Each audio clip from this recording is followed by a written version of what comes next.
இன்று நல்ல மேய்ப்பரான கர்த்தரின் பாதுகாப்பையும் வழிநடத்துதலையும் நினைக்கும் நாள். வாழ்க்கை பயணத்தில் எத்தனை சவால்கள் வந்தாலும் கர்த்தர் தம்முடைய ஆடுகளை ஒருபோதும் கைவிடுவதில்லை. அவர் நம்மை போஷித்து இளைப்பாறச் செய்து நீதியின் பாதையில் நடத்துகிறார். கர்த்தர் என் மேய்ப்பராயிருக்கிறார், எனக்கு குறைவில்லை. அவர் என்னை பசுமையான புல்வெளிகளில் மேய்த்து அமர்ந்த தண்ணீர்களண்டையில் என்னை கொண்டு போகிறார். அவர் என் ஆத்துமாவை தேற்றுகிறார்.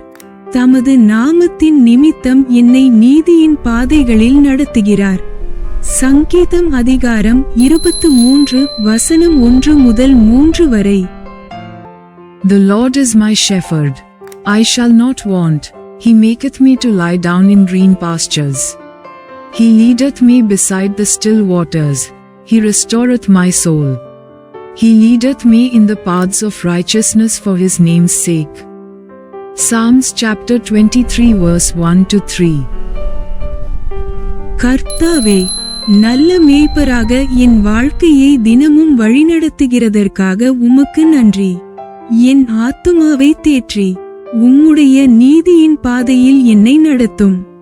எந்த சூழ்நிலையிலும் உம்முடைய வழிநடத்துதலை நம்பி நடக்கவும், உம்முடைய சந்நிதியில் சமாதானமாய் இளைப்பாறவும் கிருபை தாரும். இயேசுவின் நாமத்தில் ஜெபிக்கிறேன். ஆமேன்.